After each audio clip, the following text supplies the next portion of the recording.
She didn't say a word when she entered the courthouse. Her shoulders were squared, steps even. Eyes locked forward like she was marching towards something more than a courtroom. In her right hand, she held a folded American flag. Not in a case, not wrapped in cloth, just raw fabric, gripped tightly, corners fraying, the stars worn with age.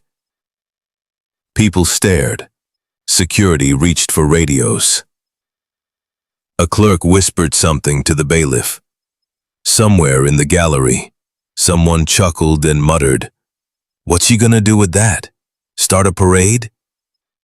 But no one laughed when she walked past the defense table and stood beside the empty witness chair. I'll fight you with it too. I hand. Still holding the flag. Still, silent. The judge blinked. He was about to speak when the doors at the back creaked open again. 3 men in full uniform entered.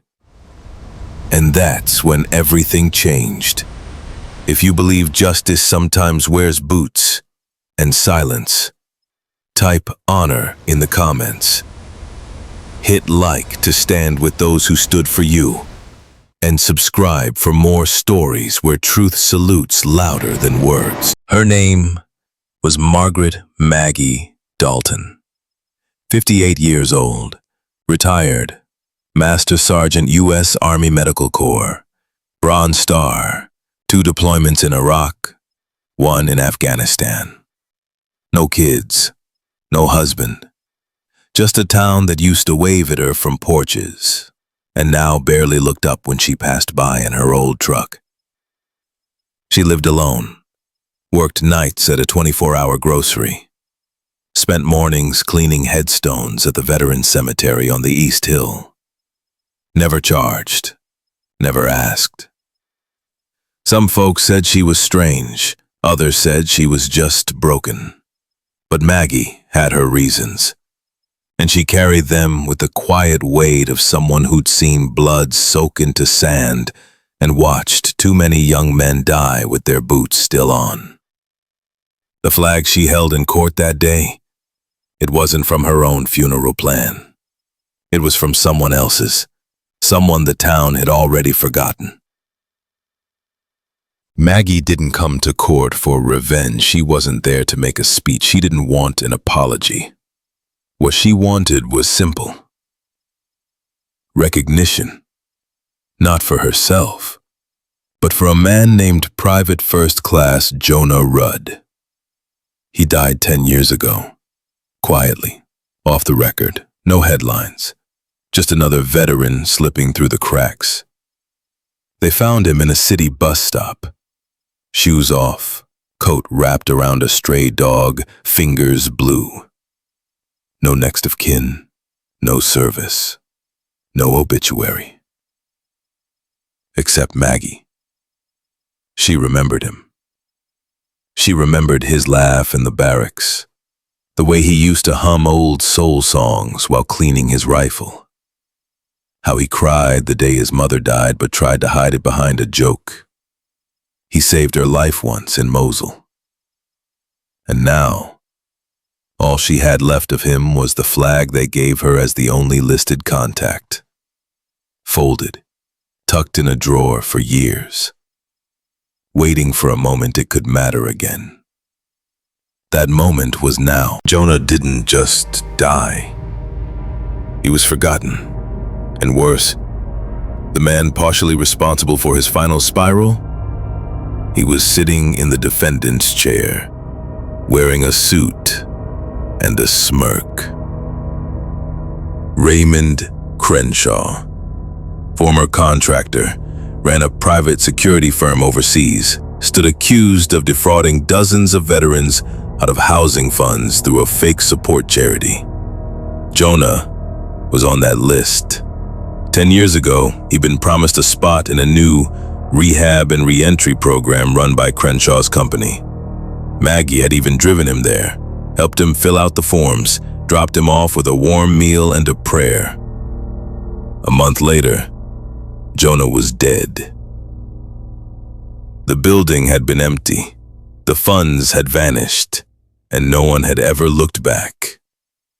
Until now. And Maggie didn't come with a lawyer. She came with a flag. Courtrooms are built for procedure. For evidence, objections, quiet scribbles of stenographers and the scent of polished wood. They're not built for what Maggie brought. When she refused to sit down, the judge cleared his throat.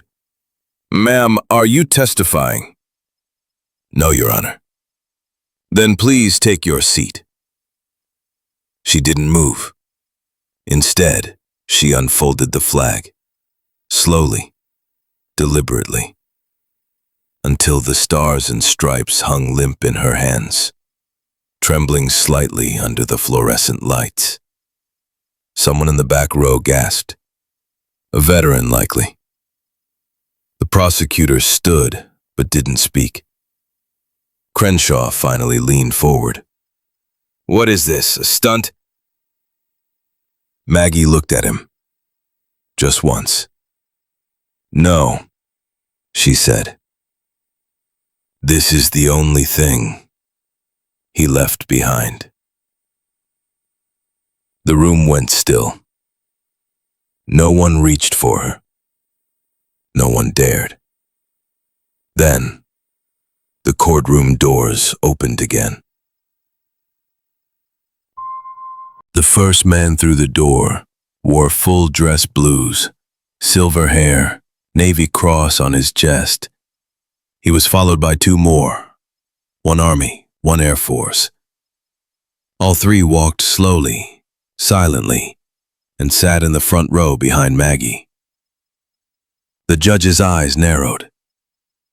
"Can someone explain what—" "I can," said the Navy man, standing. "Rear Admiral Kent Holloway. I served with Jonah's father. I'm here on behalf of the Rudd family." "The file shows no living relatives," the judge replied. "They have one now," Holloway said. "Every uniform in this room." It wasn't just a line, because outside more were arriving. A Marine in desert camo leaned against the back wall. A Coast Guard officer took a seat in the gallery. A woman in fatigues helped an elderly man in a Legion hat through the door. No applause, no flags waving. Just silence, heavy and undeniable. And Maggie, she never turned to look. She already knew they would come. Crenshaw scoffed. "This is ridiculous. Are we running a court or a costume party?" The judge didn't smile. "I suggest you be quiet, Mr. Crenshaw." Maggie spoke again. "Your Honor, I'm not here for the verdict. That's your job." "Then what is your intention, Master Sergeant?" She stepped forward and placed the open flag on the empty witness chair. "I just wanted this to sit in a place of truth for once." Then she turned, walked to the gallery, and sat beside the Air Force officer, a woman with tears running down her face. No one else moved. The judge stared at the flag. So did the prosecutor. And the jury. One by one, they leaned forward like they were seeing evidence that hadn't been entered, but mattered more than anything in the folder on their laps. Later that day, in the hallway outside court, a reporter stopped Maggie. "Do you really think that flag made a difference?" She looked at the woman. Young, clean blazer. No idea what it feels like to unzip a body bag you zipped yourself 20 years ago. "No," Maggie said. "But he deserved to be seen." The next morning she was back at the cemetery, kneeling beside Jonah's headstone, now newly engraved thanks to an anonymous donor. PFC Jonah Rudd, never forgotten. She placed the flag beside it and walked away. Later that week, the flag disappeared. She thought it was vandalism, until she got a phone call. Crenshaw was found guilty. The court didn't mention the flag in the verdict, but the judge added a statement before adjournment. Not all truth comes from documents. Some comes folded, carried, and placed with purpose. May we remember that next time someone walks in quietly and doesn't let go. The courtroom stood as Maggie left. Not required, not requested, just done. Because silence, when filled with meaning, commands more than any speech. Weeks passed. Then one day, Maggie's phone rang. Block number. The voice was rough, familiar. I was with Jonah last year in Iraq, before he came home. He saved my life. I just wanted to say thank you for what you did. She didn't ask how he got her number. Didn't need to. Because the next Sunday, when she visited the cemetery, the flag was back. But now, in a glass case, mounted on a marble pedestal beside the stone. A plaque below it read, "For the one who carried him when no one else would." Word spread, not viral, but like wildfire under old wood, slow, quiet, but impossible to stop. Other families came forward. Other names, lost in court files, now whispered again. The courthouse started holding monthly veteran recognition sessions. No speeches, just names read aloud and flags folded. No one forgot what Maggie had done, especially the judge. 6 months later, at the annual Veterans Day Memorial, he took the podium. "I used to think justice only lived in evidence," he said, "but now I know. Sometimes it walks in holding a flag and changes everything without saying a word." Maggie still visits Jonah's grave. Every Thursday. Same truck, same boots. But now people wave. Some stop. Some bring flowers. Others just nod, like they know the weight she carried, and still carries.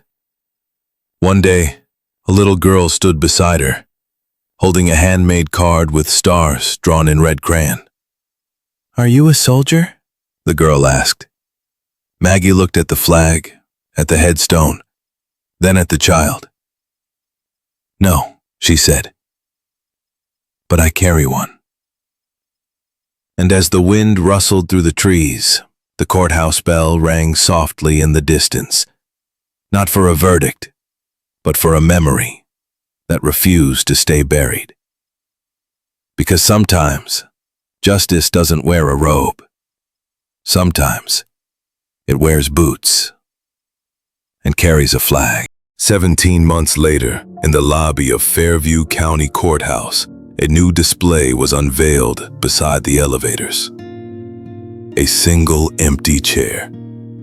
On it, a neatly folded American flag, the same one Maggie Dalton had once carried in silence.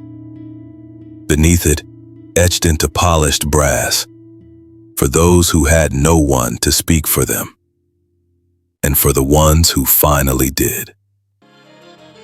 The dedication was simple. No cameras, no press.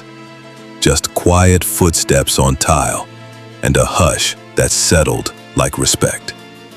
Next to the chair stood a touch-screen panel. Visitors who tapped it were led to the Quiet Flag Initiative, now active in 12 cities, organizing legal support, burial honors, and remembrance ceremonies for veterans who died without families. None of it was in Maggie's name. That was her request. It was all under Jonah's. A photo of him now hung in the hallway near Courtroom 3. A young man in fatigues, smiling crookedly, holding a rescue dog he once kept in the barracks. People paused when they passed it. One day, a middle school class visited the courthouse. A boy lingered at the chair, staring at the flag. He turned to his teacher and whispered, "Why is no one sitting there?" The teacher knelt down and replied, "Because it already speaks louder than we ever could." And outside, across the street from the courthouse steps, Maggie stood beneath a tree, hands in the pockets of her worn coat. She didn't go in. She just watched and whispered to herself, "He's not forgotten."